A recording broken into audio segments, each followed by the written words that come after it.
What's most important to you when it comes to choosing your financial advisor? Someone who's aligned with your biblical values. How about someone who will take the time to explain your options? Certified Kingdom Advisors are professionals who meet high standards in competence and integrity and have been trained to offer biblical financial advice. To find a Certified Kingdom Advisor in your area, visit faithfi.com and click Find a CKA.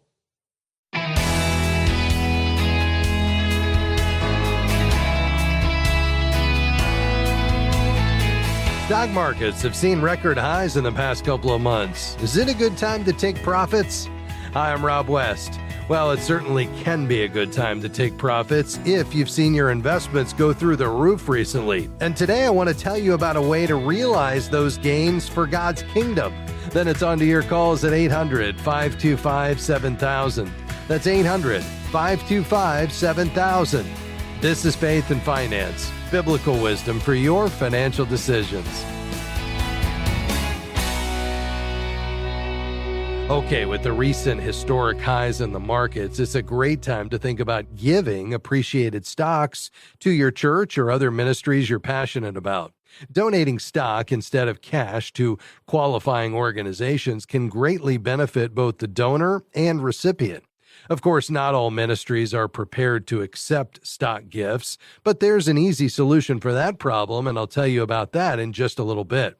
Rest assured, most organizations that are equipped for stock donations will quickly liquidate the donation, turning it into cash. Now, why give stocks, especially appreciated ones, to a ministry instead of cash? Well, it usually allows you to give more because the gift is tax deductible and you won't have to pay capital gains tax. It's usually, but not always, the best way to make your gift. If the stock you want to donate has appreciated in value, making a direct gift to a charity or your church is best. If you've lost money on the stock, it's best to sell it, take the loss, which is deductible, and then donate the cash proceeds from the sale. Let's take a closer look at the tax benefits of donating stock. Depending on the type of organization you're giving to and your adjusted gross income, a portion of the donation will be deductible on your taxes. Again, if the stock you want to donate has increased in value, as so many have lately, you won't have to pay capital gains taxes if you donate the stock. However, it's important to wait at least a year after purchasing a stock before donating it. That way you can use its fair market value as an itemized deduction. And since you'll pay less taxes, you can give more to your church or other ministries. Here's an example of how this works. Let's say a couple of years ago, you bought 50 shares of Mach Industries. You paid $20 a share and your total cost was $1,000. But the value has shot up since then to $40 a share. So your investment is now worth $2,000. Yes, it happens. If you sell those shares thinking you'll donate the after-tax proceeds to your church, you'll have to pay capital gains taxes. Under the top long-term rate of 20%, it would work out like this. $2,000, the current value of the stock, minus the basis or original cost basis of $1,000 is $1,000. Now, subtract 20% for capital gains taxes, and it leaves you with $1,800 that you can donate to your church. But if you donate the stock directly to your church or other ministry, they would net the full $2,000 value, and you could deduct that amount, again, with some restrictions. Now, as I mentioned earlier, there is a potential problem with directly donating stocks. Some churches or ministries may not be set up to receive non-cash gifts. They may ask that you sell the stock first and then donate the proceeds. We've already gone over why that's not the most efficient way to give.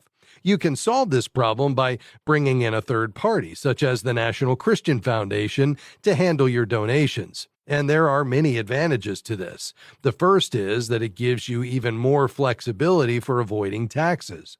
You can set up a donor-advised fund at NCF, which they call a giving fund. It's been likened to a charitable checking account. You put cash, stocks, or other assets into your giving fund at NCF. They liquidate and distribute those assets in cash form to the ministries of your choice.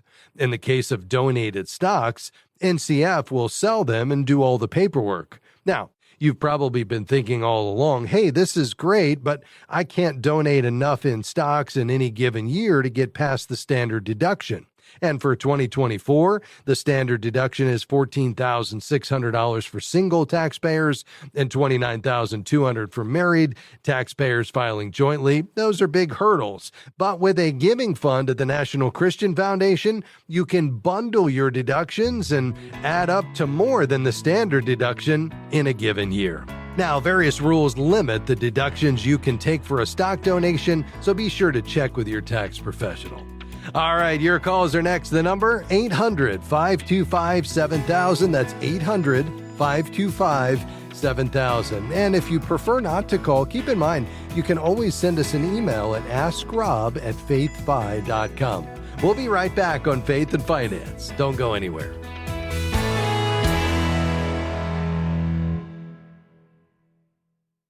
God has entrusted His finances to you, and we at FaithFi have designed our FaithFi app to help you live, give, owe, and grow with that perspective. Our FaithFi app is the leading biblically based finance app. You can manage your money, get top biblical financial resources, and interact with a community of like-minded believers, where you can ask questions, get answers, and share what you're learning. Go to faithfi.com and click the word app to get started. We are grateful for support from the Eventide Center for Faith and Investing. ECFI is an educational initiative of Eventide Asset Management that seeks to help Christians understand and practice biblically faithful investing. They do this through their podcast and online journal featuring articles from industry thought leaders and their course called Discover God's Story for Investing. More information is available at faithandinvesting.com. That's faithandinvesting.com. Hey, thanks for joining us today on Faith and Finance. All right, it's time to turn the corner. Take your questions today on anything financial. I've got lines open. If you have questions, we'll try to give you some answers. We'll do it in a way that's encouraging, that's biblically grounded, and hopefully can help you make a financial decision with confidence. Call right now with lines open, 800-525-7000. Again, that's 800-525-7000. Let's go to Pennsylvania. Terry, you'll be our first caller. Go ahead. Yes, hi, Rob. I am calling in behalf of a situation that I know concerning what is the statute of limitations for a collection agency to collect monies. Yeah, it's a good question, Terry. There are statutes of limitations for debt collection, but depending on the state that you live in and the type of debt, they can vary substantially. So most of these statutes of limitations will range from 3 to 10 years, but some can be longer, such as with federal student loans. You'll need to determine which statute applies to your particular debt. If a statute of limitations expires, the debt is considered time barred, and that's a term, and you can't be sued to collect it. However, a collection agency can continue to contact you regarding the debt with certain legal restrictions. For instance, they can't call you at work if you tell them not to. In most cases, they can only call you between 8 a.m. and 9 p.m. There's actually a complete list of restrictions that you can read up on at the Consumer Financial Protection Bureau, their website at cfpb.gov. You'll just want to look for the collection restrictions. But really, what I would say is if the debt is legitimate, then you need to work to get on a payment plan with that collection agency, let them know how much you can pay back each month and be prepared to share your budget with them. But to your question, there are statutes of limitations, but they vary pretty widely based on your situation. It was for a person's credit card. Okay. Yeah. So here's the bottom line. I mean, I realize there's probably a lot of pieces and parts to this in terms of how it came to be and what your relationship is to it. I would say if it's a legitimate debt, I'd try to get on a payment plan to get this paid back. Obviously, that's going to help to repair your credit. But to the question about statutes of limitations, yes, there are statutes of limitations. They do vary pretty widely, so you'd have to explore that a bit more depending upon your state. But hopefully that's helpful to you, Terry. If we can assist you further along the way, don't hesitate to reach out. To Alabama. Hi, Milton. Thanks for your patience. Go ahead. Yes, I have a question about 401ks from Yes. previous employers. Okay. What would be better to move the money from one 401k company to another? Like, for example, I have in Vanguard and Fidelity. What would be the best way to decide what to do with the money that is from previous employers, those 401ks? Very good, Milton. It's a great question. So it sounds like you have at least two. Do you have more than two 401ks from previous employers? Yeah, it might be more than two. I know but those are the two major ones that I know. Yeah, very good. If you were to take a guess on the total amount of retirement funds you have in previous employer retirement plans, what would you guess that amount is? I would say less than 50,000, but it's somewhere around. Very good. There. Excellent. And then my last question is, do you have a 401k available at your current employer? Yes. Okay. So what I would do, given that you've got multiple 401ks and you've got a current employer's plan, I would likely roll that into all of those previous employer plans, roll those all into your new employer's plan. And here's why I would do that. Number one is, you don't want to leave them there because you're going to have to keep up with 2, 3, 4, plans with smaller amounts in them. And it's just a lot of hassle to stay on top of them, make sure they're invested properly and so forth. And so by putting them all in your current employer's plan, it just allows you to make that your focus, so that you can get it invested properly. You can stay on top of it, make sure you're selecting investments that are appropriate for your age and your risk tolerance and, your proximity to retirement, all of those things that would drive how conservative or how aggressive you might be in selecting those investments. But inside the 401k, it's a little simpler than if, for instance, you were to roll all those old plans into an IRA. Because in the IRA, you could basically choose any stock bond or, mutual fund or exchange traded fund you want, which is kind of nice. But at the same time, it's a little more challenging because you've just got so many options and you got to figure out what to do with it. Inside your current 401k, you probably have a pretty simple menu of investment options to choose from. And it's probably not going to be difficult, even if you choose what's called a life cycle or a target date fund. It's going to be pretty simple to get that invested. And I kind of like the idea that everything would be in one place. And then once you separate from that employer to retire eventually, then I would roll it out to an IRA.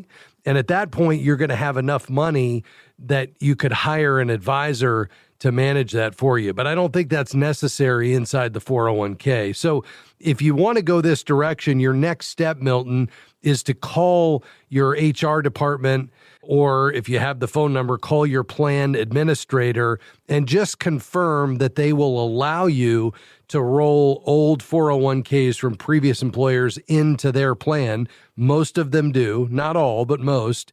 And if so, that's the direction I would go. But does that make sense? Yes. What about if I still don't have the 401k offer from my current employer? I have to wait like 1 year. So what do I do in the meantime? Okay. They may let you go ahead and roll it in, and even though you're not able to make new contributions. Have you asked that question? No, I know that I'm not eligible at this point. Okay.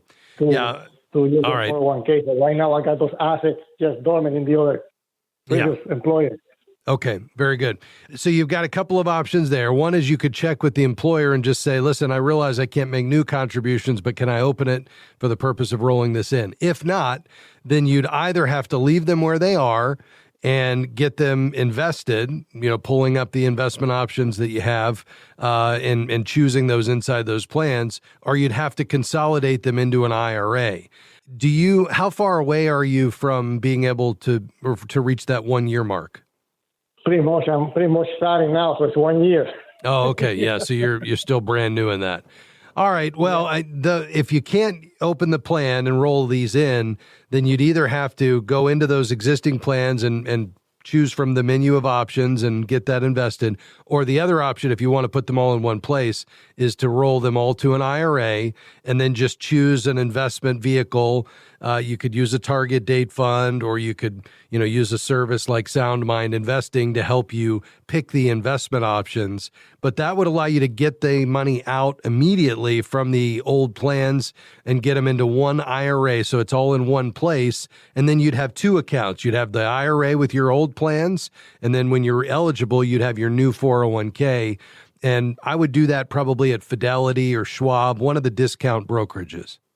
Oh, great. So that's pretty much what you're telling me. I have already one 401k in Fidelity, so I want to go to all my other ones and just move into Fidelity and roll into an IRA. That's right. Yeah, just contact Fidelity, tell them you want to open an IRA, and then you'd give the account number to each of the planned administrators, and then they would help you roll that money in. Sounds great. I appreciate it. That sounds clear. All right. Thank you, Milton. Appreciate your call, sir. God bless you. We're going to take a break, folks. Much more on the way, plus your phone calls, 800-525-7000. You can call right now. We'll be right back.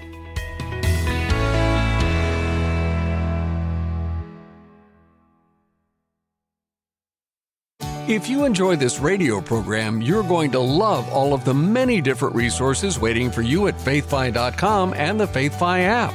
You'll find powerful wisdom, free podcasts, articles, videos, and more from leading voices such as Randy Alcorn, Howard Dayton, Ron Blue, and our own Rob West.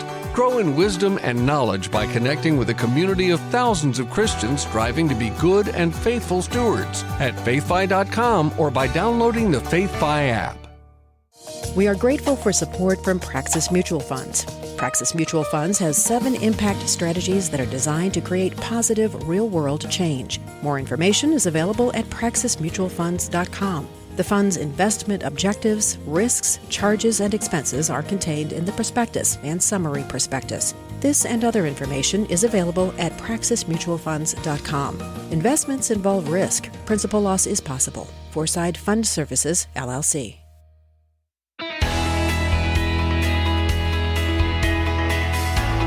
Thanks for joining us today on Faith and Finance. We've got a few lines open today, folks. The number to call, 800-525-7000. That's 800-525-7000. Whether you have some debt to pay off, you're looking to give more effectively, perhaps beyond what you thought you could have, or maybe you're just trying to stay on budget in light of these runaway prices on just about everything.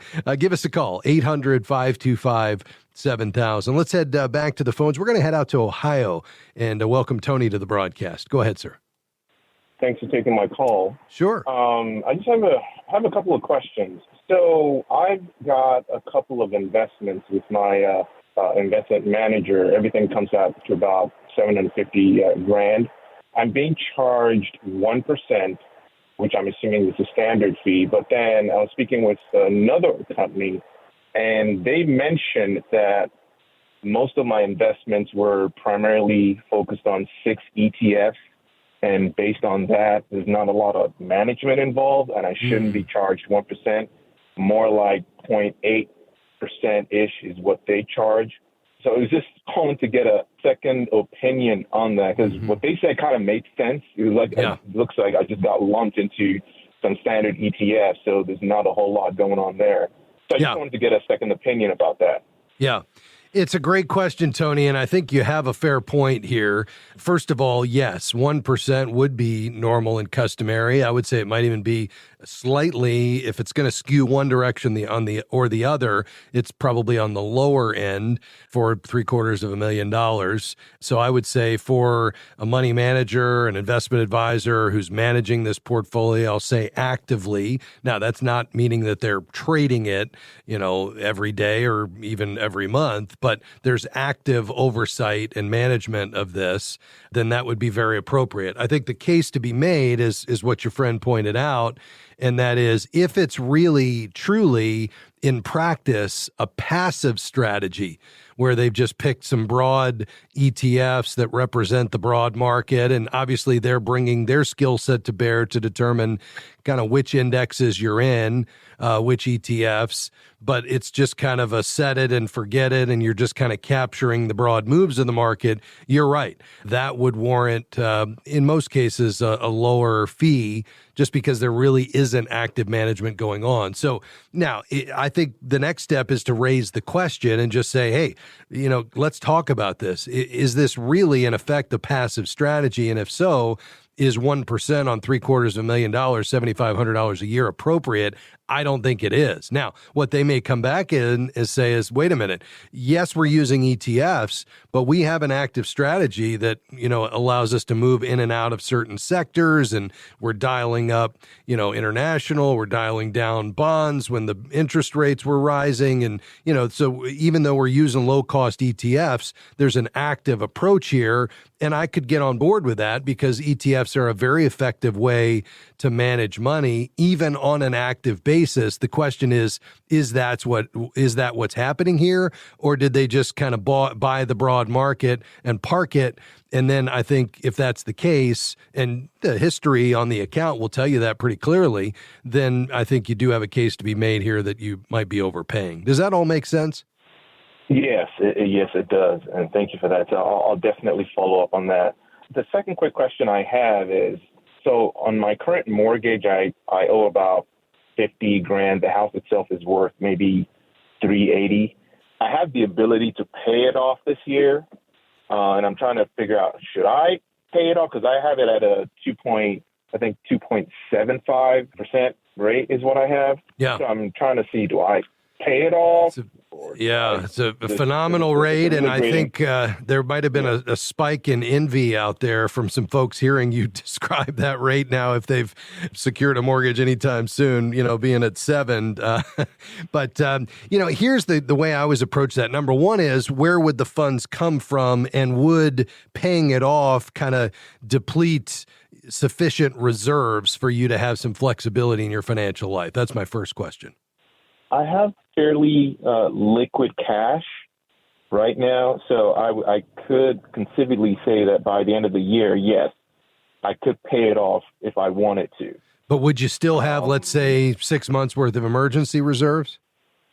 Oh, definitely. Okay, great. So it's not going to get you to a place where you're just illiquid, even if you pay it off. No. So that's number one. Okay, number two is there's the financial side, which obviously at that rate, there's not as compelling a reason to pay it off financially, because you can do better today, even in CDs, right? You could, almost double the rate of return over the next 12 months, let's say. You could buy a 10-year treasury at, 4.3 right now and hold for 10 years and, do better even after taxes. But there's also the non-financial side of this, which just says, you know what, I've got a conviction, perhaps just personally or even from the Lord, me or my wife or both of us, to be debt-free, regardless of the financial side of this. Is that a part of this? No, we're actually debt-free. I mean, besides the mortgage, we don't have any debts at all. No car loans, credit cards, nothing like that. No. Yeah. This is really, you could go either way. I think if you guys aren't itching to get this paid off, I'd probably, keep that money invested. Make sure you are investing it and doing something with it to get a good return on the money. And then just out of current cash flow, just work to accelerate that mortgage payoff. And you guys will probably have that knocked off in a few years anyway. You've got a nice low rate, and let's keep that money working for you. If at the end of the day it's simpler and you just kind of like the idea of saying we're completely out of debt, then I would go ahead and pay it off and not look back, and you probably won't regret that. I've never gotten a call from somebody in all the years I've been doing this that said, hey, I paid off my mortgage and man, I've regretted it ever since. I just don't get that call. But in your case, just given what that money could be doing elsewhere, whether it's in high yield savings, CDs, or invested in the market, or you could find a way to get it into more of a tax deferred environment like a Roth IRA or something like that, I kind of like that option, just given how low this interest rate is. You still have some time between now and retirement. Certainly we want the house paid off by retirement, but you're probably going to do that way before that anyway. So I'd probably come down on the side of let's hang on to the mortgage, let's accelerate it out of current cash flow, and let's deploy that cash in a way that makes sense in light of your goals and priorities. But if you guys decided, either you or your wife, we'd rather just knock it out, I wouldn't object whatsoever. Tony, thanks for your call today. We appreciate it, sir. Well, we covered a lot of ground today. Hey, before I let you go, let me remind you, if you're looking for an advisor that shares your values, we recommend the Certified Kingdom Advisor designation. 1,500 men and women across the country have met the high standards in character and competence, but they've also been trained to bring a biblical worldview of financial decision-making to their professional advice. They've also had pastor and client references. You can find a CKA in your city when you head to faithfi.com and click Find a Professional. That's faithfi.com and click Find a Professional. I hope you'll come back and join us next time on Faith and Finance when we go back to God's Word and look for biblical wisdom for your financial decisions. Faith and Finance is provided by FaithFi and listeners like you.